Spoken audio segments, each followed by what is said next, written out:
Hello and thank you for joining me. Today I'm going to be going through with you everything that I read during the 1,000 volume reading challenge. I'm sure you're wondering, what is the 1,000 volume reading challenge? Basically in the Dude It Discord server, we set up a challenge to see if cumulatively everyone across the Discord could read 1,000 volumes. We have a custom bot to track our house system, and we use that to allow people to add their reads to the bot and track how many reads they have done so far, and also track how many reads have happened across the server total. It was a really fun challenge. Everyone got reading. In fact, we managed to smash the 1,000 volumes, I think within 8 days. I think it was day 8 of August that we managed to hit 1,000 volumes. In total, we read just over 2,500 volumes between everyone in the month of August. It was an excellent challenge. I found it really motivated me to get lots of reading done, and I absolutely intend to run it again. Currently, it'll probably be in December if anyone watching would like to join in next time and didn't this one. But I got a lot of reading done, and I'm going to share with you what I read and my thoughts about them. Just before we get into it, remember to like the video, subscribe, and check out my channel membership. It's 99p a month for early access to all my videos, as well as a special Discord channel where I keep you up to date with what I'm up to. And check out my social media and affiliate links found down below, including the Dude It Discord server where we ran the challenge. So let's get into my reads. First off, I read Tengu's Love Volume 1, which was very kindly sent to me by Yen Press last month at the time of recording. In fact, it arrived I think on the 31st of July, and I actually did manage to read some of them, so they're not included in this video, but I'll talk a bit about them more in my upcoming haul video. So this is kind of like a supernatural romance. It's kind of comedic, it's lighthearted, it's actually quite nicely chunky, I must say. I was kind of surprised to see it. I feel like this is double the width of a usual Yen Press kind of volume. It was a very light-hearted volume about a guy who returns to somewhere where he was a child, and he ends up meeting this yokai woman, and through various happenings they kind of end up engaged slash expected to be wed, and then through further mishaps and occurrences they end up living together, and that is kind of where the series feels like it's going. It's going to be a series of silly comedic timings between these two living together, with her experiencing an outside life from her yokai family for the first time ever. I found it quite a pleasant read. I don't think it was outstanding, but it was a pleasant read, and I look forward to more. Next, I read 3, 4, and 5 of Ogami Can't Keep It In. I think this has been one of my favourite reads so far of 2024. It is a mix between Oh Maidens, a New Savage Season and Komi. I wasn't too keen on what was introduced in volume 4 to slip up the relationship a little bit, which was a love interest rival for our main female character. Because of story plot reasons, they ended up making her a slight distant-ish kind of relative to the guy. It kind of explains why it does it in the story, but I'm still not a fan of that kind of thing. I find it weird. This completes at 7 volumes, and I've just ordered volume 6. Volume 7 comes out in January. As a short coming of age kind of story, I highly recommend. Yes, very much enjoy. My next read was Skip and Loafer Volume 9. This, I don't know what else to say, except I think this is just an excellent, well-written series. Also a really good slice of life, coming of age. I absolutely adore their dynamic, and I loved the turmoil we had with our male character. I'm appalling with names. I can't remember anyone's name, so you got to deal with me on that. Please forgive me. Him coming to terms with what he's feeling, and the whole discussion of what is love, what is romantic love to you. I found it a really compelling read to see from his perspective what he considers love, because he's kind of had a kind of skewed vision of it growing up. So in this volume, the group of friends have all travelled to her family home, which over the summer that has kind of started some really neat interactions. I've quite liked the interactions involving her sister, not always for the best, but I've liked seeing how it's shown the characters, and she's just adorable and needs cuddles. Next, I read Cardcaptor Sakura 1 of the collector's editions. This is the hardcover fancy version, the one that's kind of in print at the moment by Kodansha. I think there's been 3 or 4 or so variants of this so far, and this is the one that's unfortunately the most easily accessible and the most expensive. As well as doing the 1,000 volume reading challenge, we were also hosting a clampathon courtesy of the wonderful Bloody Moon. She is educating me in the way of clamp and suggested hosting a clamp themed month on the Discord, and I tried my best to try and pick up / read a whole pile of clamp stuff. I feel like I picked up more than I managed to read, but I'll just keep going in the coming months. But I have had this volume for a very long time, a few years now. Cardcaptor Sakura was actually a series that I watched the anime of when I was a child. Didn't know what anime was back then, didn't have very many TV channels back then, and this was on, I think, like ITV. And all I remember was the outfits and loving the outfits and collecting the different cards. I don't remember much more than that, really. So I was quite excited to go into the series to see what I remembered and what I didn't. I must say, going into this was actually like 10 times way more enjoyable than I expected. I was a little nervous getting into Clamp because I know there's a lot of crossovers and stuff. I think I've learned that that's more Easter eggy than it is like actual necessity, apart from a couple of series. But I was a bit nervous, but going into this, I really enjoyed reading this. I really enjoyed it. It is very pretty and is just as wonderfully fun as I vaguely remember as a child. The pages are actually quite nice quality, which also surprised me, but I'm also kind of thankful considering it's a pricier volume. I did actually end up picking the second one of this up in August, second hand, but I didn't get a chance to read it. But I will do. I have also got some later ones that I'd like to read, but I'm missing a gap. I've got a gap I need to fill. Next I read Komi Can't Communicate Volume 30. Every volume of Komi is a 10 out of 10 in my eyes. What I'm loving about Komi at the moment is we are not just seeing character development from Komi herself, we're seeing character development from her friends, and it's just so nice to read.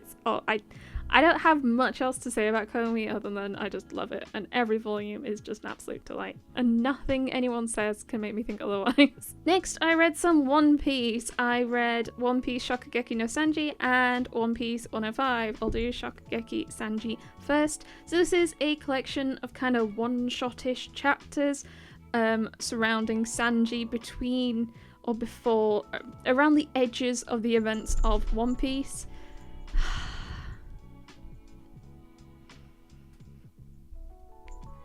Thanks, Yuna. How did she do that? She wasn't even on this. She was like downstairs. I thought she's standing on everything. Are you just gonna stay there?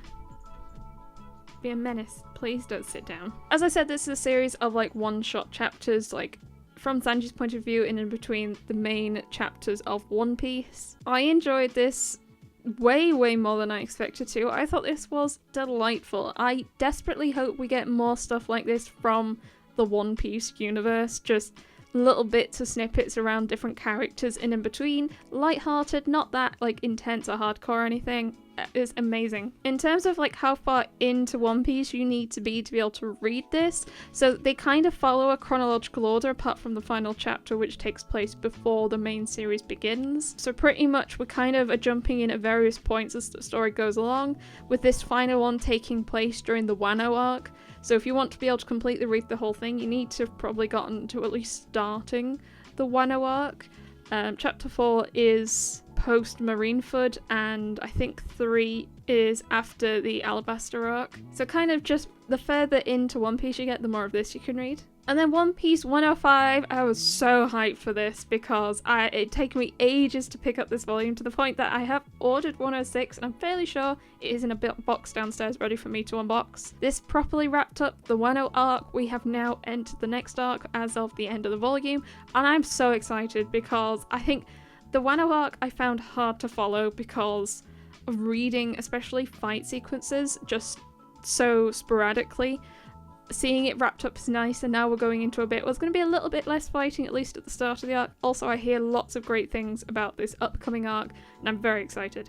What I do intend to do is reread the Wano arc in one go, because I'm hoping that'll just change my opinion, because I don't think necessarily the Wano arc was bad at all. I don't think that at all. I just think I found it hard to follow reading it at the pace that it released, unfortunately.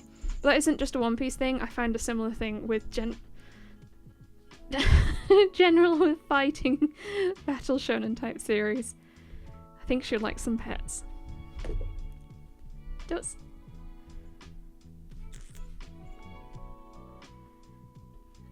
You can see her feet. You know, we don't want to see her feet. Next I read My Special One 5 and 6. I was trying my hardest to just sort of pick a random series and just catch up with the volumes that I had, and this was one of the ones I chose. I had rather enjoyed this, I think, to this point. So as of volume 6, we've kind of moved on to focusing on a different couple, which I feel like is vaguely common in shoujo titles recently. When the romance of the main couple are starting to get like slightly comfortable, they kind of shift for a bit to another one. But I must say, I did not realise they were a different couple at first, especially because I just thought he was wearing a wig or something, because I think he has done previously in the series, and their hair and faces aren't different enough for me to realise that they were two different couples. Especially in black and white. But we are now following a different couple as of volume 6. I'm not opposed to the idea of it, but I'm not a massive fan of this pairing of either of them. I'm not just a big fan of them as people, I guess. So I'm not like raving for this switch over as of yet. Then I read Star Wars The Mandalorian, the manga, volume 1. I didn't really know what to expect. It's a bit of a coin flip if you're going to just get a retelling of the main story, or you'll get some bits around the side. This one is just a retelling. It is just the setup for Mandalorian. Volume ends. Spoilers, although I'm going to be I'm spoiling all of these vaguely anyway. The spoiler for the end of volume 1 is Mando finding the child. So if you have watched The Mandalorian, I'm not sure I'd like incredibly recommend it. If you're a big fan, do. I mean, I'm a big Star Wars fan, so I'll keep picking it up. But it's not new content, is what I'm trying to say. Continuing my Clamp reads, I read 1 to 3 of Clamp Detectives. I also picked up 1 to 3 of Clamp Detectives. This is a complete series at 3 volumes. It follows 3 students who are on the like student board at this, I think, like Clamp Academy. And they kind of end up solving mysteries and stuff. I don't remember if they're like outright say they're detectives and trying to solve mysteries and stuff, but they do, and I really enjoyed it. Like, I think I was surprised at how much I enjoyed it. I really liked the kind of episodic mysteries, and I just was rather surprised how much I liked the episodic mysteries. I think by the end of volume 3, where it was like vaguely trying to come to a conclusion and we had a slightly more ongoing mystery, I was a little less bothered by that. Didn't enjoy that as much as the first 2 volumes, but in terms of the rest of them, that kind of mystery stuff, I really enjoyed. Way more than I expected, and I'm quite happy that I enjoyed something way more than I expected, and that I really, really liked the episodic mysteries.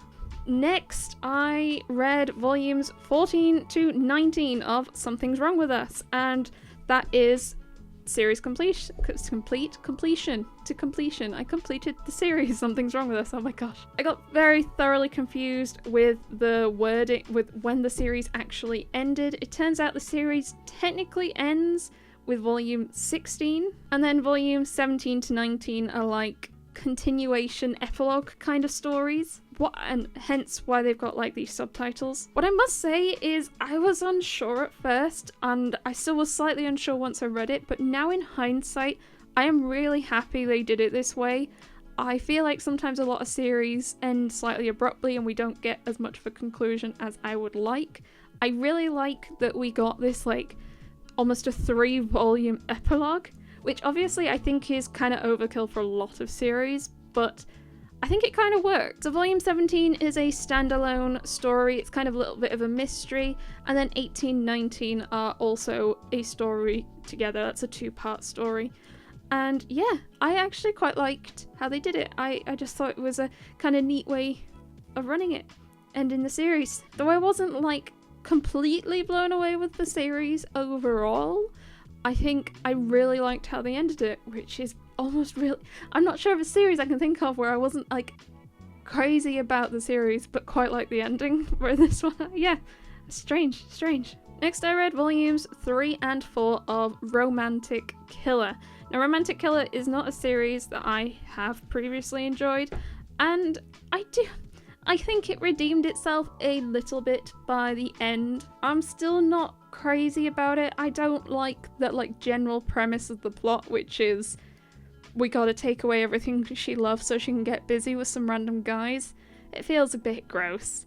And people keep telling me the anime is way funnier, and that's great, but the premise is the same. It still feels really weird to me. So spoilers for the ending. I think one of the only things that I vaguely liked was it kind of did feel like it was pushing towards the premise, the message being make your own decisions. So by the end, she doesn't choose a guy to get with, and she does end up getting all the stuff back. She can have sweets again, her cat comes home, her game console returns, and she's kind of just making her way in life. She's still friends with all the guys, they're still all about, and it's kind of hinted that the romance hasn't been forced, just the scenarios have been forced upon her. There are also some quite dark topics that popped up as well towards the end, which is potential red flag. Look it up if you're concerned.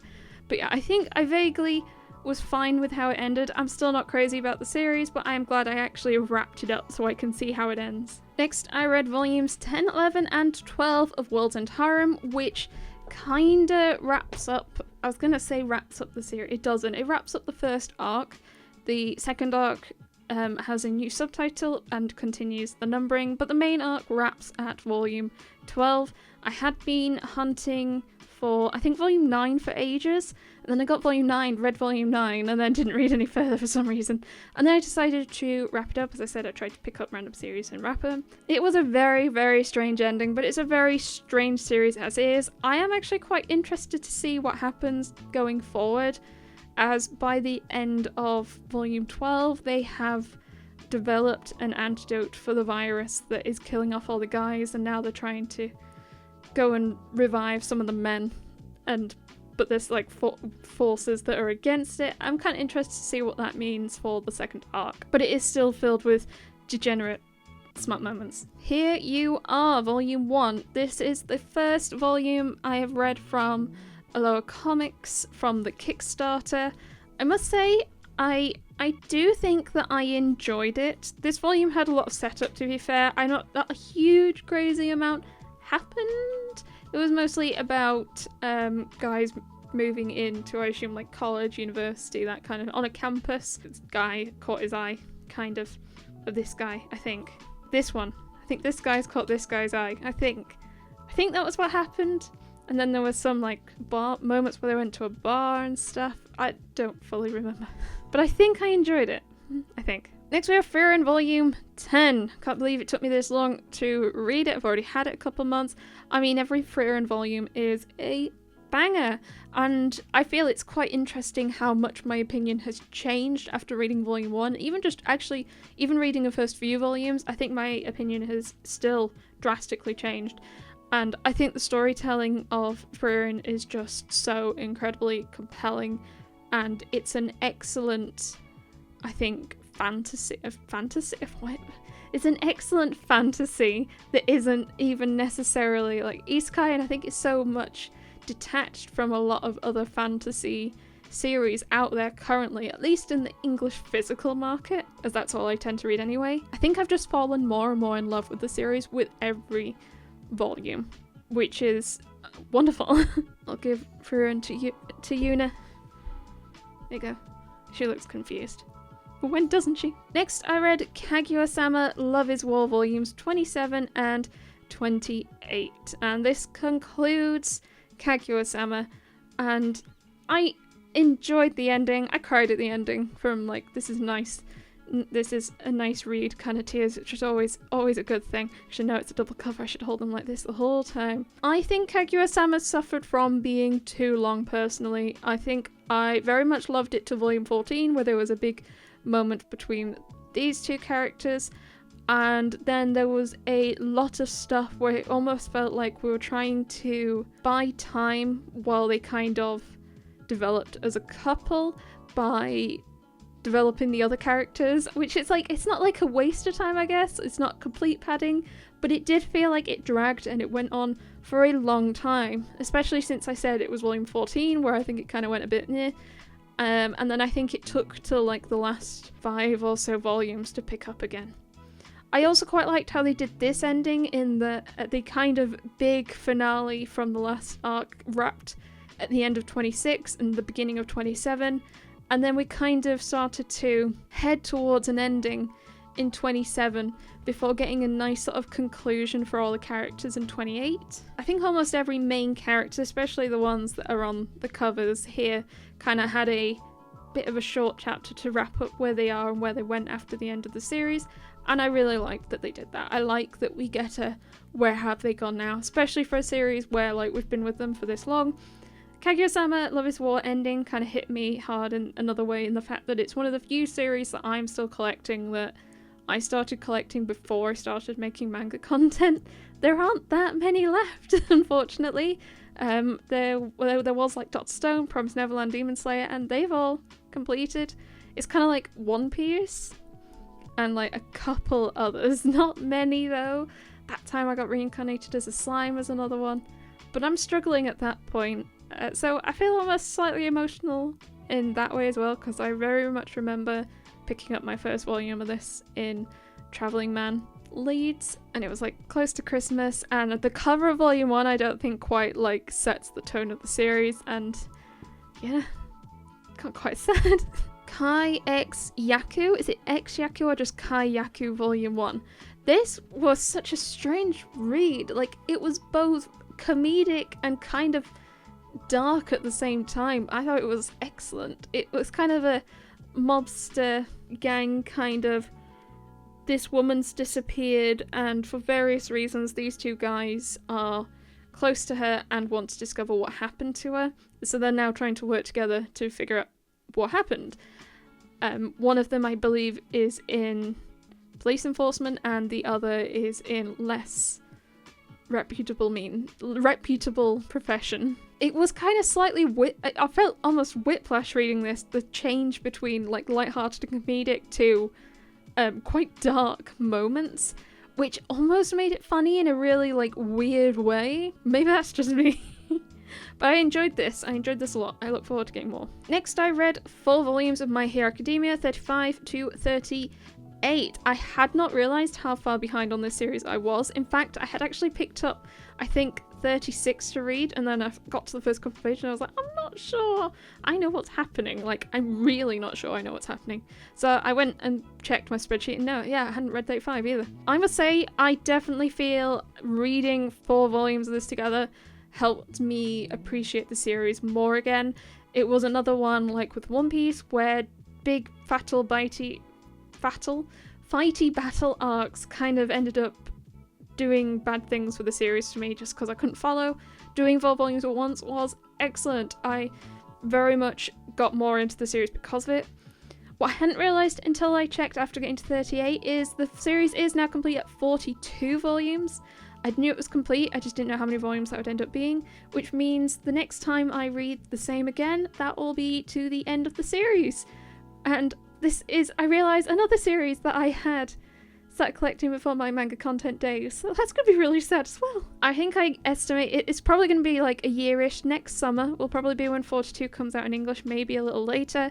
I think I'm going to hold back on volumes again and try and do all 4. So I won't read any more of this until the final volume comes out in English, I think is what I'm going to do. Oshi no Ko 5 and 6. I was actually kind of surprised to how much I felt reading even just 2 volumes of this together helped me enjoy the series more, but it really did. I enjoyed reading these together. We've kind of started a new arc where had we started it in volume 5? We had started it in volume 5. I can't remember starting it in volume 4, but Aqua has now been cast to star in a stage show, in a play, and based on a manga series, in series manga series, and both volumes sort of continue this. By the end of volume 6, they are now actually doing shows. I think they've done like the first one at least. They might have done more than that, but they're at least partway through the first one, I want to say. And I really, really like seeing like the behind the scenes on how it all works and everything. How much is accurate? No idea, but it's still a surprisingly good read. Wolf Girl and Black Prince volume 6 and 7. I'll be honest, at this point, I think I was like 10 days into August. I'd done so much reading. I was so pleased with myself. And then reading this killed that. This took me so long to get through. I did not enjoy these volumes. It was a real slog. It was mostly, I want to say it was volume 7. Is that? Yeah. So in volume 7, they introduce the main female lead's cousin, I want to say, who gets the hots for the guy, and decides that she needs to try and fight for his affection, and it's not fair that the female lead can monopolize all his time just because she's his girlfriend. And the female lead like bows down to it, and it's like, you're right, I'm so sorry, I should give you a chance. It's like, what am I reading? Christ, I can't do the absolute train wreck. I like this series because of all the red flags between the main characters. I find it aggravating bringing in random family members, especially young family members who don't really know what they're doing and think that they deserve to try and date this older person for some reason because they've gotten attached to them, and it just absolutely does my head in. Do not like that trope, and it annoyed me to the point it took me like 4 or 5 days to read this volume, and then I didn't read for a bit after that. I even have volume 8, but I was like, no, I'm not reading another volume of this. I'm moving on to read anything else to get me out of this. So then what I read was 3 new Steamship titles, because at this time I had also just done an unboxing, so I had a load of new stuff to read. So I first read I'll Never Be Your Crown Princess Betrothed, Volume 1. This is a continuation from the main series of I'll Never Be Your Crown Princess. I want to say we've got someone else doing the art now. I feel the art has changed. I think it's improved. I think it's better. The volume 3 of the main series like started to rush loads of plot, I assume, because it felt like they were told, you're going to carry on the series. And they were like, oh, okay, quick, plot. I think this definitely was better than volume 3. But I am kind of holding out to see what else happens. At least we had a smut scene. I'm not sure we did in volume 3, but that was nice, I guess. Villainess and the Demon Knight volume 3. This is my favourite Steamship title. It is red flag galore, but you know what, I don't care. This is what I want from a Steamship title. Isekai villainess, lots of smut scenes, aggressive male lead, and some really fun scenarios where everyone that has been terrible people is told they're terrible people. This was great. This is just what I want. This is just what I want. Yes, it's problematic. Yes, there are problems, but I'd still say this is probably one of the better Steamship titles out there, in my opinion. Yuna's gone to sleep. Then we have Healer for the Shadow Hero Volume 2. I think I was mistaken when I talked about this volume in that I think I said there wasn't any smut in Volume 1. I think there was smut in Volume 1. I just don't think I remember it because it was that passing. This volume did actually kind of grow the series for me, which was nice. They've kind of like actually quite aggressively started to have feelings for each other, and they're kind of now admitting it to each other. It isn't just her boning him so he can be healed, because she can heal people that she gives her virginity to. So just one person, I guess. And the kingdom is like, can you give it to this guy? Because he's fairly important and we need him to, you know, not be like dead and damaged and stuff. And she's like, okay. But they actually do have feelings for each other, and it's quite cute. Spoilers for some pages in the volume later on especially, but there are some really nice double page spreads, and I think it was just really quite lovely. Very pretty. I'm now more keen on this than I was with just Volume 1. Yokai Cats Volume 2. These cat series, there's a few of them. Yokai Cats, Monster Cats, Evil Secret Society Cats. These are just like comfort reads. This is all there is to it. It is for Koma about cats. And this one, it is about a series of yokai cats. It is just like it's like taking a nice deep breath. It is a walk and standing on crisp leaves. It is a warm bath. It is just cozy. It is cuddling with your cat, and there's some nice music playing, and there's a nice candle with a nice smell. It is just a pleasant read. It is pricey though. That's probably the only negative I have about it.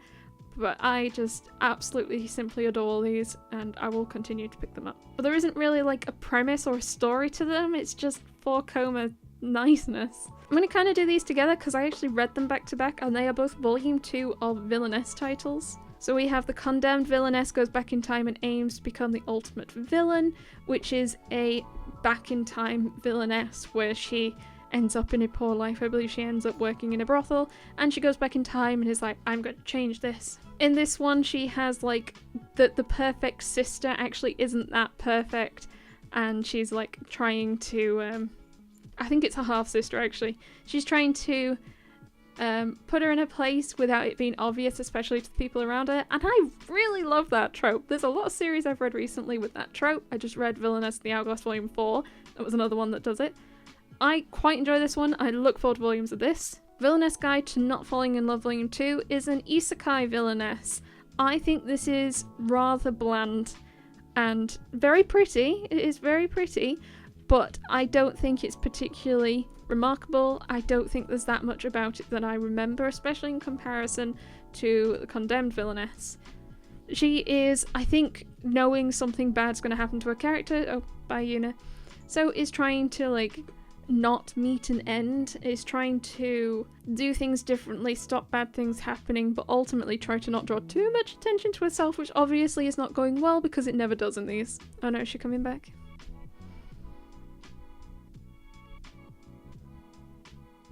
What are you doing, Yuna? I didn't move the volume so you could sit down.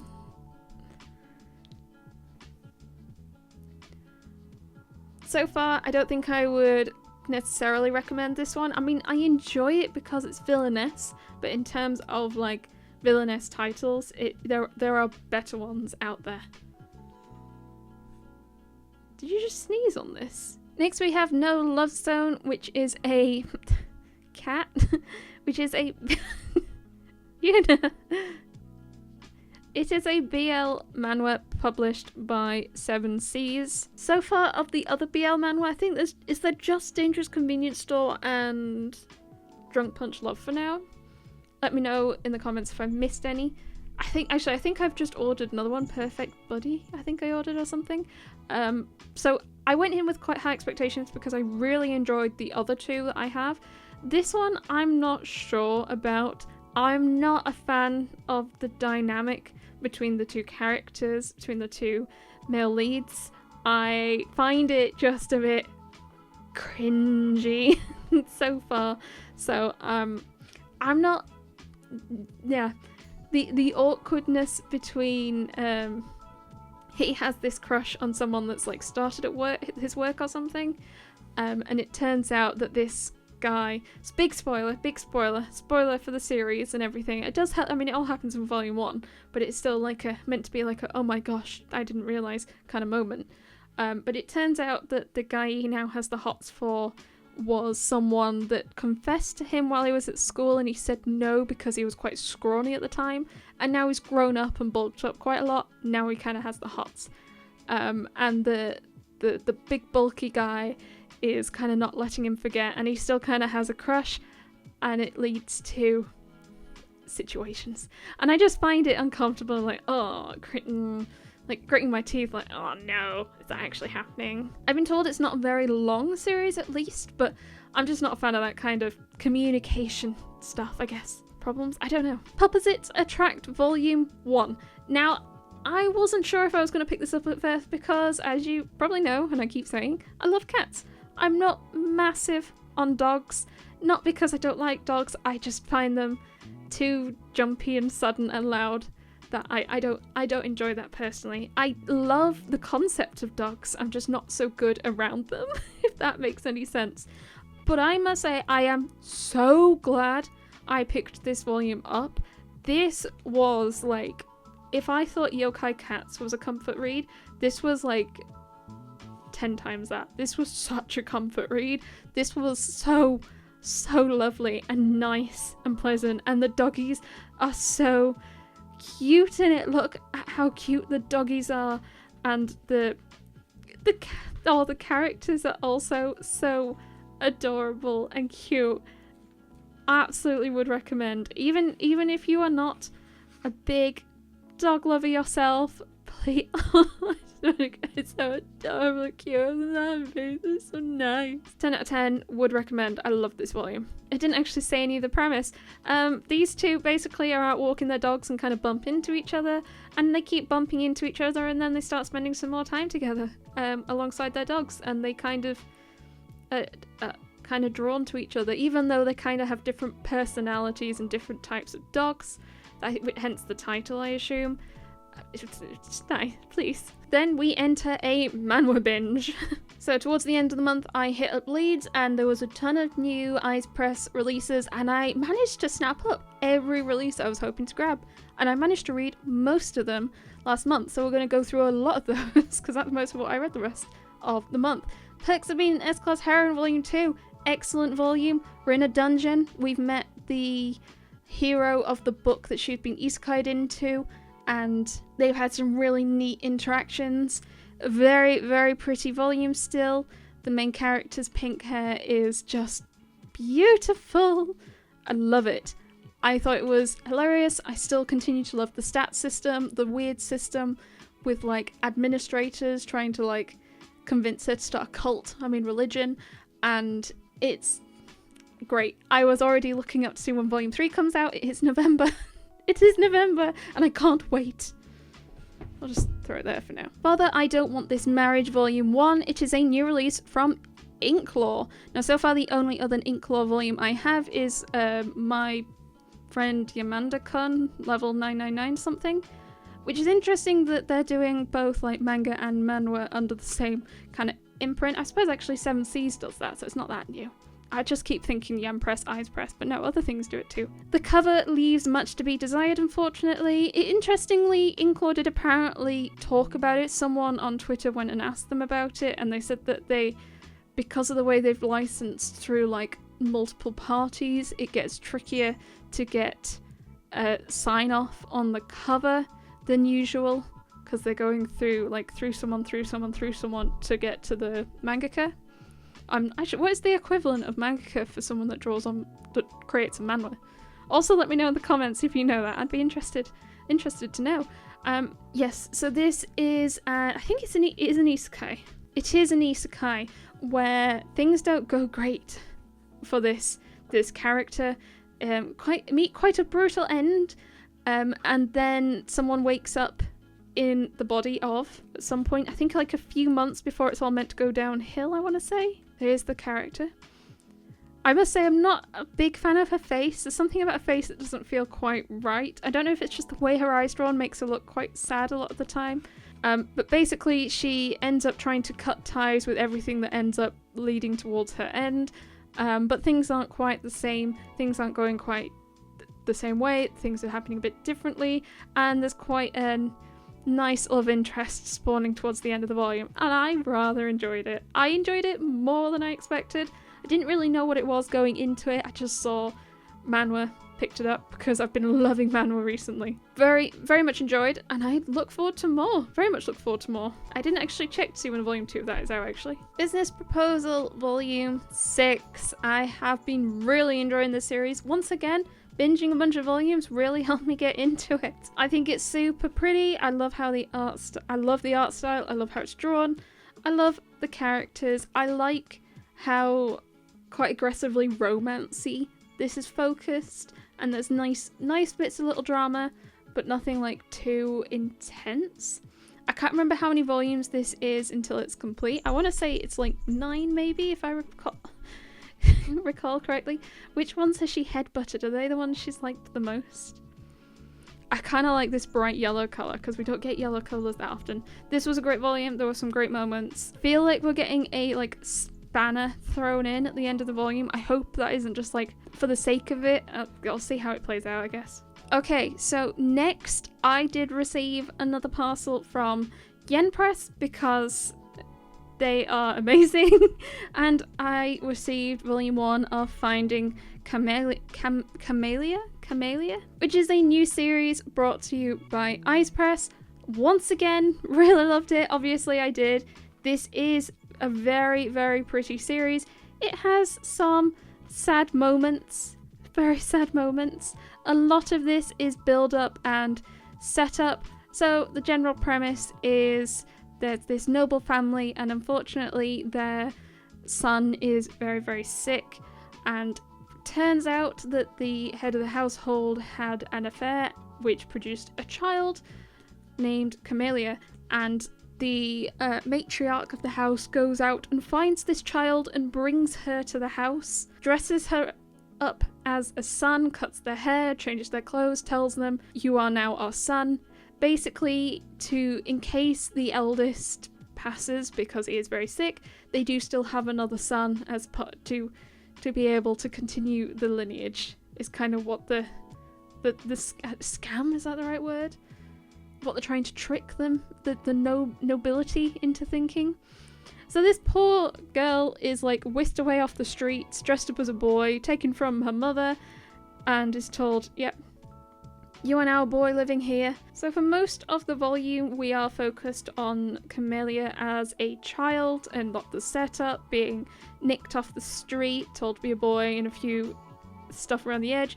And then we fast forward a few years, and she is now a teen and is about to go off to school. And there is some slight romance happening with another character. Very pretty. I like all the dramatic moments, and I look forward to big reveals where it's all found out that actually he is not a she. No, he is a she. Is that what I'm trying to say? I took a moment from my manhwa binge to read some of the other volumes Jennifer sent me because I very much appreciate it and want to tell you what I think about them as quickly as I can. So first off, we have Springstorm and Monster Volume 1. This is by the same mangaka as Cheeky Brat and Stray Cat and Wolf.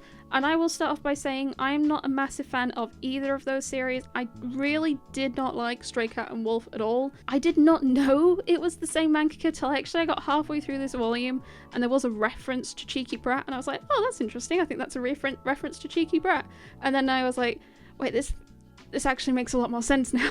So the romance is a step-sibling romance where this girl's mother has married a guy and he's brought along this kid. And romance is beginning to ensue between them. He is like a rebel. He goes out when he shouldn't. He doesn't go to school. He has piercings. Maybe he drinks. I can't remember. It does come to light that actually he isn't the child of the stepdad. He is like a friend or a family friend's child that the stepdad has taken in to try and help him out because I think he's getting kicked around a bit because he's a bad un. And the story is very much trying to lead down the way of he's not been shown love properly, or he's been mistreated, so doesn't really know what love is, and this female lead is going to be the one to show him that. I do not like that. Now, a lot of people were so excited for this series to get print. A lot of people love Stray Cat and Wolf. A lot of people love Cheeky Brat. I think this just isn't the sort of romance for me. Ultimately, if you enjoy it, absolutely great. I enjoy so many red flag series. I don't really care about the whole like step sibling stuff. I just don't like how it's played out, if that makes sense. I do feel like a lot of the manga series are like vaguely similar-ish in sort of the whole he's different for her kind of routine, and Cheeky Brat I didn't dislike because I didn't like the setup. Cheeky Brat I just found a little dull, especially after reading a few volumes. Personal preference. But I did not like Stray Cat and Wolf because of the premise and setup that led the two together. And I feel kind of the same way with this. I feel it's just a bit odd, a bit weird. And he kind of keeps forcing himself towards her and she's like, that's fine. Okay, this is what like a good sister does, and it's like, oh no, please, no, don't do it, don't phrase it like that, please. So yes, unfortunately not a fan of this one, but a lot of people seem to be. Pink Habanero Volume 1. Must say, I don't think this is anything like outrageously special or different to other romance series out there. Did I enjoy it? Yes, I did. I quite enjoyed it. It's a guy who's very attractive and is quite short and grumpy with people because people only want to be his friend or date him because he's attractive and not because of him as a person. And then we have Plain Jane, who does notice him as a person and they're starting to get close to each other. Which I think I could like vaguely describe quite a few other series that I own in that same manner, but that doesn't mean I don't still enjoy it. And this is another one I quite liked, but I don't think it's anything like different, special. But I'd still probably recommend it. We are close to the end and we're back to the manhwa. Solo Leveling Volume 9. Very enjoyed this volume. Very enjoyed. Good, enjoyed. We had an excellent set of fight sequences. We actually got a lot of like lore explanations, what was happening, what was the system, who was the architect, why does the main character have the powers and stuff that he does, what is all of this, what is happening. We're starting to get answers and some stuff happening and other weird stuff happening. And alongside all of this, there's also a pile of big, aggressive, scary dungeons opening up across the world. And our main character is kind of needed to go and help with those, but he's also doing this own thing with like figuring out what the system is and potentially what's causing the dungeons, maybe. It's great. I enjoy this kind of thing a lot, and I can't wait for more. Tied to You, Volume 2. I think I have mixed opinions on this. I think there are some quite concerning elements between the main character and like the guy he's kind of fated to, and then his friend also. The guy is such a pushover, such a he is such a wash of a character, but I am kind of still liking it. I don't think any of the characters are great. Even the main guy, like, he's not bad, but he's just like so bland and doesn't do much. There was some nice drama in this though. I did like the drama in this. I wish we got a bit more drama, and less so between the two brothers. I don't want just drama between the two brothers. I want drama. Okay, I think this is the final volume I read for the 1000 volume reading challenge, and that is What's Wrong with Secretary Kim, Volume 5. We got lots of answers on like what was happening, why was Kim and the main guy, why did they have some form of prior relationship. We got all those answers in Volume 4, and then we kind of got a fallout from that in Volume 5. And I must say, I think Volume 5 upped my opinion of the overall series. That's not to say I haven't enjoyed the overall series. I very, very much have enjoyed the overall series. I was unsure about the whole like flashback stuff when they were kids. I was not sure about that, but Volume 5 has picked that back up for me, and I'm back on a good trend with this. Liked what happened at the end of Volume 5. I thought it was really cute. I believe this wraps at like Volume 7 maybe, so we're close to the end of this. I'm excited. And there we have it. They were my reads for the 1000 volume reading challenge. I hope you enjoyed that. I don't tend to do reading vlogs as often. I do intend to try and do them monthly now, and maybe if I don't make them public videos, they're going to go up for members at least. I was really pleased with how much I got read, especially at the start of the month when I was like picking up random series and trying to just either get to the end or catch up. That I was so happy, and I enjoyed that so much. I kind of just walked along my shelves and was like, I'm going to read that, and grabbed it, and I did. And I found it so like good to read and so nice to read. I can't wait to do that again. Definitely going to try and run it in December, and hope to try and do some more like reading chill sessions, maybe a full day one, maybe some evening ones. So do join in on the Discord server if you'd like to join in on that, or if you just want to join in with the challenge and would like some more like prompts and encouragement to get your reads done. We do run monthly themed challenges anyway. It is currently September, so we have Seinen September currently happening. We have Witchtober coming up, Nakama November, and Degen December. Can't wait to read all of my Faku and Degen December. Remember to like the video and subscribe, and check out my channel memberships for early access. Social media and affiliate links and the Dudet Discord server will be linked down below. Let me know in the comments what you thought of my opinions on these reads. And if you joined in the 1000 volume reading challenge, what did you think of it? Did you enjoy it? Did it help you? I would love to know, because we do always want to try and keep improving. Otherwise, I hope you have the most wonderful day, and I will see you next time. Bye bye!